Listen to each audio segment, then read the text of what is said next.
பொன்னேரி அருகே வெல்டிங் பணியின் போது பெட்ரோலிய லாரியின் டேங்கர் வெடித்து சிதறிய நிலையில் அதன் சிசிடிவி காட்சிகள் வெளியாகியுள்ளது.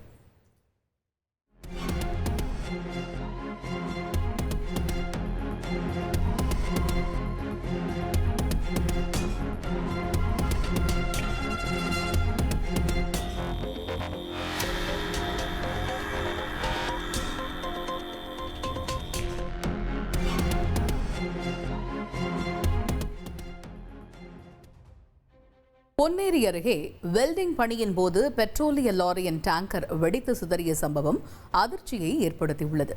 திருவள்ளூர் மாவட்டம் புதுநகர் பகுதியில் பெட்ரோலிய டேங்கர் லாரியை வெல்டிங் செய்யும் போது டேங்கர் வெடித்து சிதறியது. இதனால் அதிர்ச்சியடைந்த பொதுமக்கள் அலறி அடித்துக் கொண்டு சிதறி ஓடினர். இந்த விபத்தில் வெல்டிங் பணியில் ஈடுபட்டிருந்த ஊழியர் படுகாயமடைந்தார். அருகில் இருந்த கடைகள் சேதமடைந்தன. அதிர்ச்சியில் ஹோட்டலில் பணியாற்றிய 4 ஊழியர்களுக்கு நெஞ்சுவலி ஏற்பட்ட நிலையில் சிகிச்சைக்காக மருத்துவமனைக்கு அனுப்பி வைக்கப்பட்டனர்.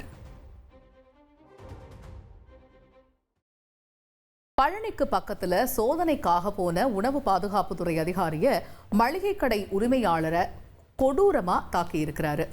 திண்டுக்கல் மாவட்டம் ஜவஹர் நகரில் அரசால் தடை செய்யப்பட்ட குட்கா, பான் மசாலா பொருட்கள் விற்பனை செய்யப்படுவதாக உணவு பாதுகாப்புத்துறை அதிகாரிகளுக்கு தகவல் கிடைத்தது. இதனை அடுத்து அப்பகுதியில் இருந்த மளிகை கடையில் உணவு பாதுகாப்புத்துறை அதிகாரியான ஜஸ்டின் அமல்ராஜ், கருப்புசாமி ஆகியோர் சோதனை மேற்கொண்டனர். அப்பொழுது மளிகை கடையின் உரிமையாளர் அதிகாரிகள் மீது தாக்குதல் நடத்தி தப்பியோடியுள்ளார். இதுகுறித்து போலீசார் விசாரணை மேற்கொண்டு வருகின்றனர். கிருஷ்ணகிரியில பட்டப்பகலில் நடந்து சென்ற பெண்ணிடம் 2 சவரன் செயின் பறிக்கப்பட்ட சம்பவம் பரபரப்பை ஏற்படுத்தியிருக்கு. கொள்ளையன 45 நிமிடங்கள்ல போலீசார் பிடிச்சு விசாரணை செஞ்சுக்கிட்டு இருக்காங்க.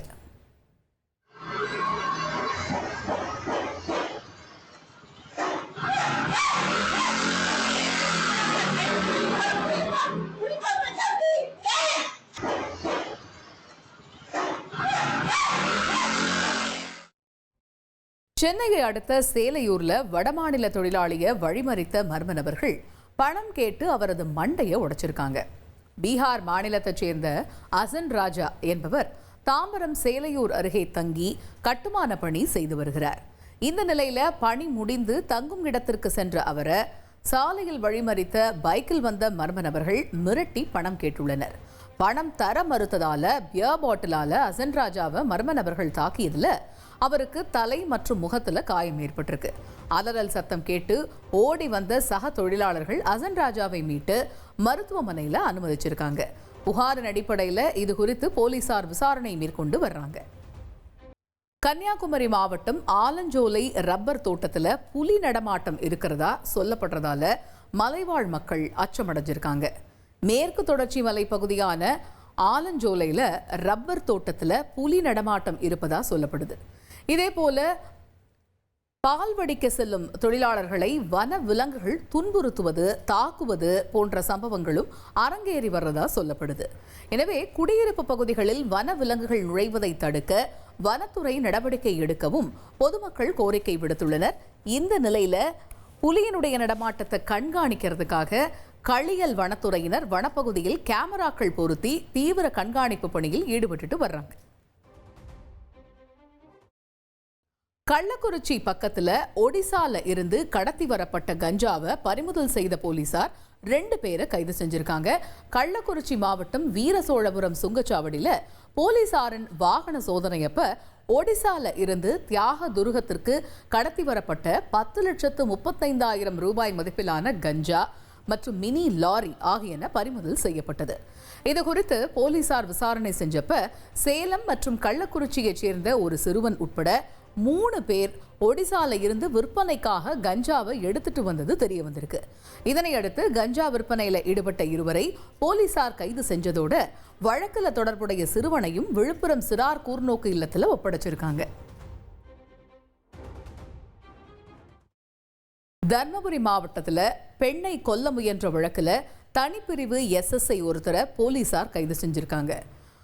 பாப்பாரப்பட்டியில் கருத்து வேறுபாடு காரணமாக கணவரை பிரிந்த பெண் ஒருவர் கணவர் தன்னிடம் தகராறில் ஈடுபட்டு வருவதா சொல்லி காவல் நிலையத்தில் புகார் அளிச்சிருக்காங்க. அங்கு தனிப்பிரிவு SSI-ஆக பணியாற்றி வந்த ராஜாராம் என்பவர் புகார் அளிக்க வந்த பெண்ணிடம் ஆசை வார்த்தை கூறி தகாத உறவில் ஈடுபட்டுள்ளார். இது குறித்த தகவல் காவலர் ராஜாராம் குடும்பத்தினருக்கு தெரியவர அந்த பெண்ணை அதே பகுதியில் உள்ள பெருமாள் கோவிலுக்கு வரவழைத்து கிணற்றில் தள்ளி கொலை செய்ய முயன்றுள்ளனர். இதில் அதிர்ஷ்டவசமாக உயிர் தப்பிய பெண் அளித்த புகாரின் பேரில் SSI ராஜாராமை கைது செய்த போலீசார் விசாரணை நடத்தி வருகின்றனர். கன்னியாகுமரி மாவட்டம் கடையாலுமூடு அருகே வனப்பகுதியில் இருந்து வழி தவறிய கடமான் வீட்டுக்குள்ள புகுந்ததால பரபரப்பு ஏற்பட்டுச்சு.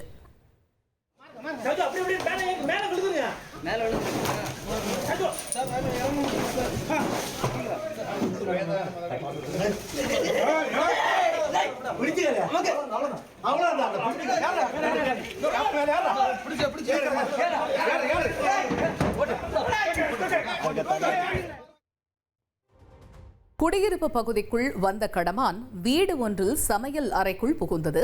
தகவல் அறிந்து வந்த வனத்துறையினர் பல மணி நேரம் போராடி பொதுமக்கள் உதவியுடன் வலையை பயன்படுத்தி மானை பிடித்தனர்.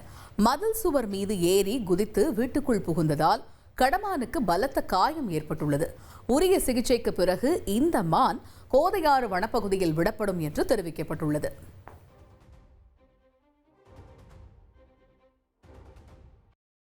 ராஜஸ்தான்ல பெட்ரோல் பங்க்ல புகுந்த முகமூடி கும்பல் ஊழியர்களை தாக்கி பணத்தை கொள்ளையடிச்சிருக்காங்க.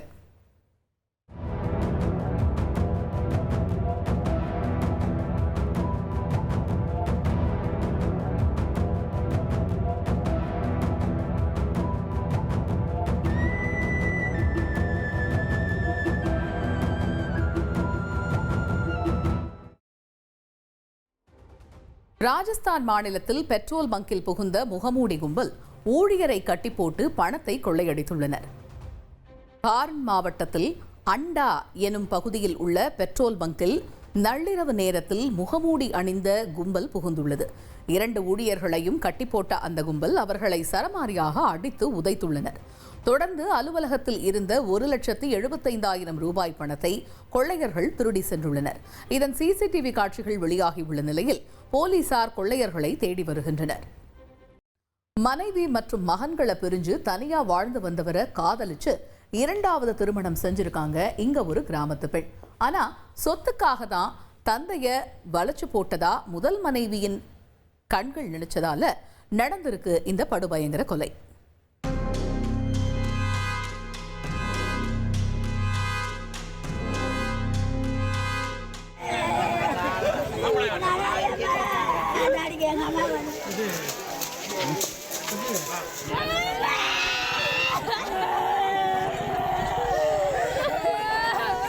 துறிஞ்சிப்பூண்டி கிராமம் முழுவதும் அந்த கொலை செய்தி காட்டுத்தீயாய் பரவியிருந்தது. ஊர் மத்தியில் இருந்த விவசாய கிணற்றை கட்டுப்பாட்டிற்குள் எடுத்துக்கொண்ட தீயணைப்பு வீரர்கள் அதற்குள் கொலை செய்யப்பட்டவரின் சடலத்தை தேடி உள்ளனர்.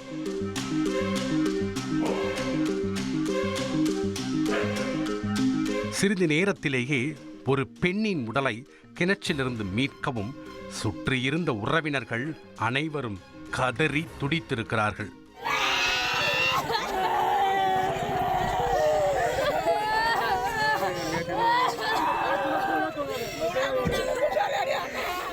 தகவல் அறிந்து சம்பவ இடத்திற்கு விரைந்து வந்த விழுப்புரம் காவல் கண்காணிப்பாளர் சரவணன் விசாரணையை தீவிரப்படுத்தியுள்ளார்.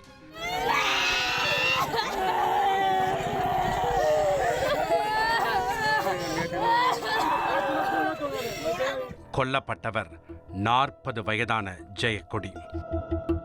விழுப்புரம் மாவட்டம் மேல்மலையனூர் தாலுகாவில் உள்ள துறிஞ்சிப்பூண்டி கிராமத்தைச் சேர்ந்தவர்.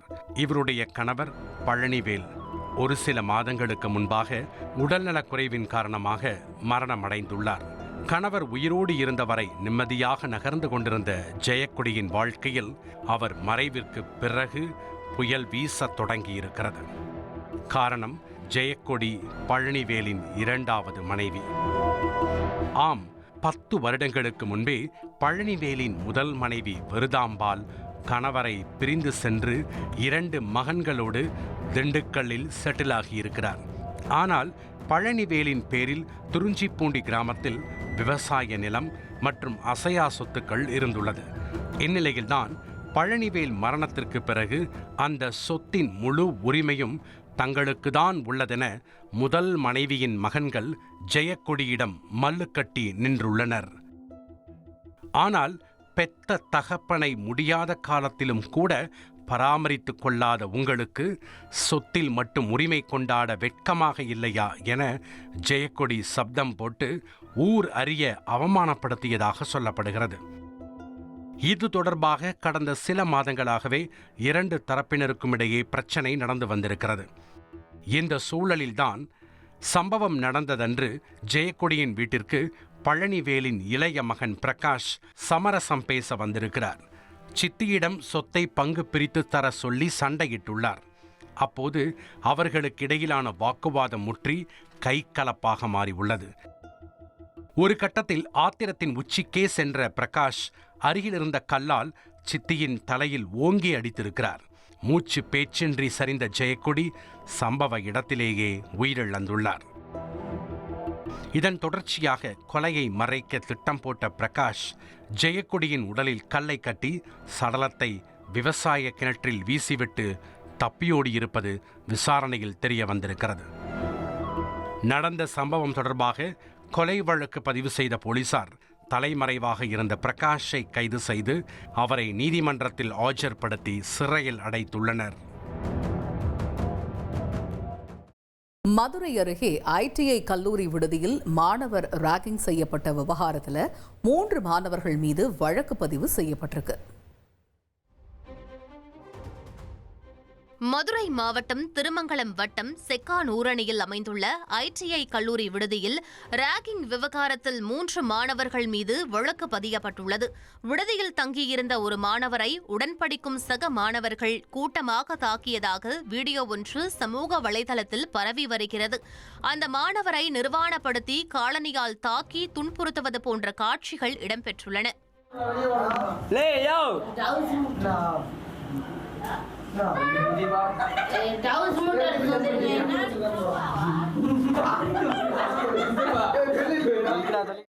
திருப்பூர் மாவட்டம் அவினாசியில ஸ்டாப்பிங்ல நிக்காம போன தனியார் பேருந்தை விரட்டி பிடிச்சு தடுத்த இளைஞர் மேல சரமாரி தாக்குதல் நடத்தப்பட்டிருக்கு.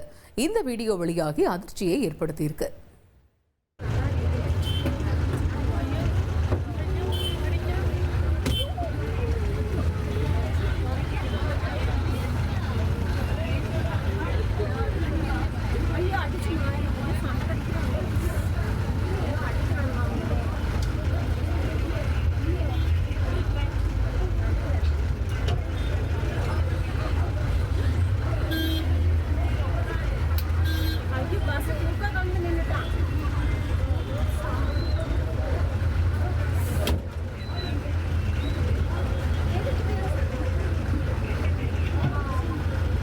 பறவையோட கூண்டுக்குள்ள புகுந்த நாகப்பாம்பு வெளிநாட்டு பறவையை கொண்டு இருக்கு.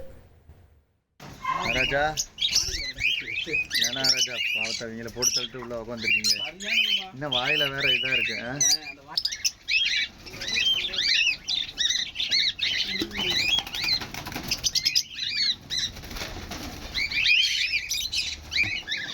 வா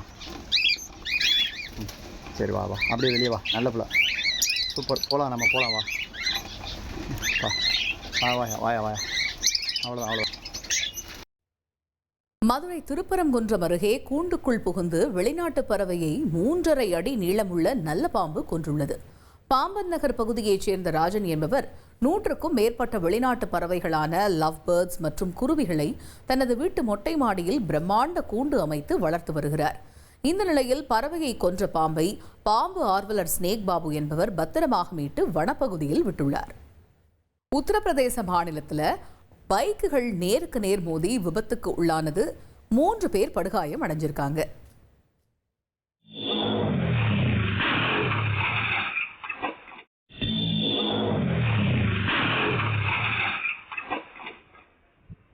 உத்தரப்பிரதேச மாநிலம் ஹாப்பூரில் சாலையில் எதிரெதிரே வந்த 2 பைக்குகள் நேருக்கு நேர் மோதி விபத்துக்குள்ளான சம்பவம் அதிர்ச்சியை ஏற்படுத்தியுள்ளது. 2 பேர் பைக்கில் மெதுவாக வந்தபோது எதிரே அதிவேகமாக வந்த பைக் அவர்கள் மீது மோதியது. சாலையில் தூக்கி வீசப்பட்ட இளைஞர்கள் 3 பேரும் படுகாயம் அடைந்தனர். அவர்கள் மருத்துவமனையில் தீவிர சிகிச்சை அளிக்கப்பட்டு வரும் நிலையில் விபத்தின் சிசிடிவி காட்சி வெளியாகியுள்ளது. பட்டப்பகல்ல தேவாலயத்துக்குள்ள புகுந்து உண்டியல்ல பணம் திருடிய 3 கொள்ளையர்களுக்கு பொதுமக்கள் தர்ம அடி கொடுத்திருக்காங்க.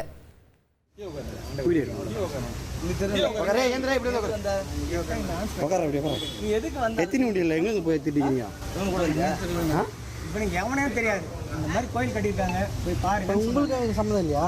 எத்தனை வாட்டர் இது யாருனே தெரியாது. இல்ல இல்ல அது விசாரிக்கும் கோயில் கட்டியிருக்காங்க, போய் பார்த்துட்டு சாவடிக்கணும் உங்களை.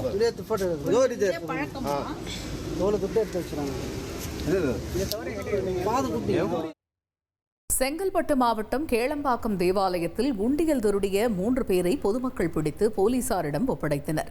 கேளம்பாக்கம் இறை இரக்க தேவாலயத்திற்குள் நுழைந்த மர்ம நபர்கள் உண்டியல் காணிக்கையை திருட முயன்றனர். இதனை கண்ட பொதுமக்கள் அவர்களை விரட்டிச் சென்று பிடித்தனர்.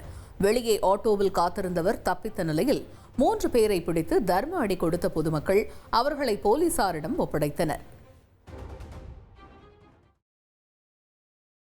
உத்தரப்பிரதேசத்துல காதலிய கொலை செஞ்சு சூட்கேஸில் அடைச்சு ஆற்றில் வீசின காதலன் சூட்கேஸுடன் செல்ஃபி எடுத்துக்கிட்ட சம்பவம் அதிர்ச்சியை ஏற்படுத்தியிருக்கு.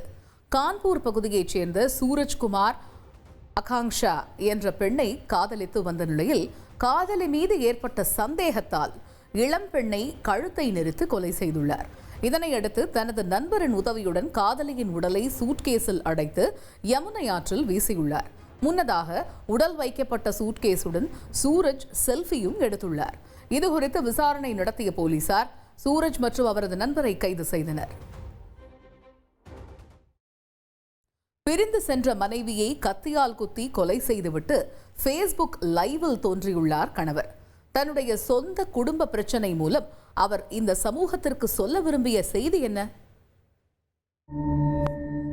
மனைவியை ஓட ஓட குத்தி கொலை செய்த பிறகுதான் இந்த கொலைகார கணவன் ஃபேஸ்புக் லைவில் தோன்றி இப்படி கூலாக வாக்குமூலம் கொடுத்திருக்கிறார். ഒന്നിന് 2 വണ്ടി പഠിപ്പിച്ചു, വണ്ടി മേടിച്ചു കൊടുത്തു. അനാവശ്യമായ പോക്കാണ് ഞാൻ പറയുന്നത്, വണ്ടി ഉപയോഗിക്കാൻ പാടില്ല. போலீசில் சரணடைவதற்கு முன்பாகவே அவசரமாக இந்த கொலையாளி சமூகத்திற்கு சொல்ல வந்த கருத்து என்ன என்பதை தெரிந்து கொள்ள விசாரணையை தொடங்கினோம்.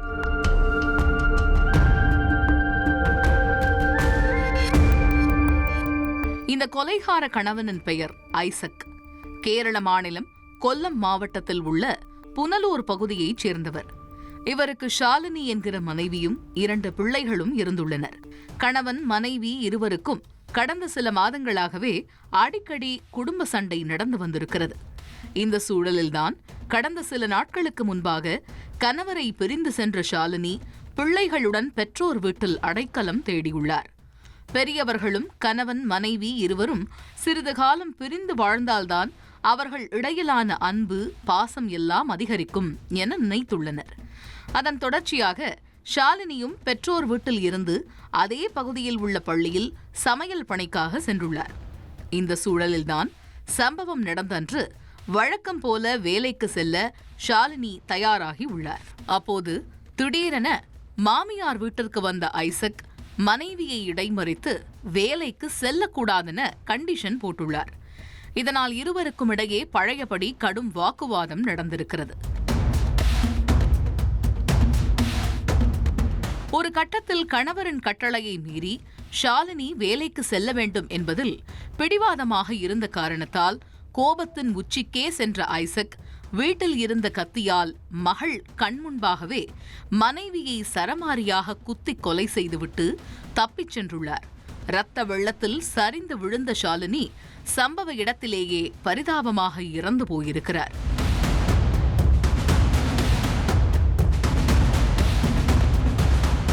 கொலை செய்துவிட்டு தப்பியோடிய ஐசக் ஃபேஸ்புக் லைவில் தோன்றி மனைவி தன்னுடைய பேச்சை கேட்காததால் அவரை கொலை செய்து விட்டதாக വീഡിയോ പതിവിട്ട് അനൈവരെയും അതിർ വയ്ത്തിരിക്കുകയാണ്. എൻ്റെ കയ്യിൽ കിടന്ന എൻ്റെ പേരെഴുതിയ ഞാൻ ഇട്ട് കൊടുത്ത മോതിരം ഞാൻ അറിയാതെ പണയം വെക്കുകയും പണയം വെച്ച അതോട് வீட்டில் இருந்த நகைகளை ஷாலினி அடகு வைத்து விட்டதாகவும் தன்னுடைய கட்டுப்பாட்டில் இல்லாமல் மாமியார் பேச்சை கேட்டு செயல்பட்டதாகவும் ஐசக் தெரிவித்துள்ளார். ஃபேஸ்புக் லைவில் வாக்குமூலத்தை பதிவு செய்த ஐசக் அதன் பிறகு புனலூர் காவல் நிலையத்தில் செய்த குற்றத்தை ஒப்புக்கொண்டு சரண் அடைந்திருக்கிறார். சொல் பேச்சை கேட்காத காரணத்தால் மனைவியை கொலை செய்து விட்டதாக கணவன் ஃபேஸ்புக் லைவில் வீடியோ வெளியிட்டுள்ள சம்பவம் பெரும் அதிர்ச்சியை ஏற்படுத்தியுள்ளது.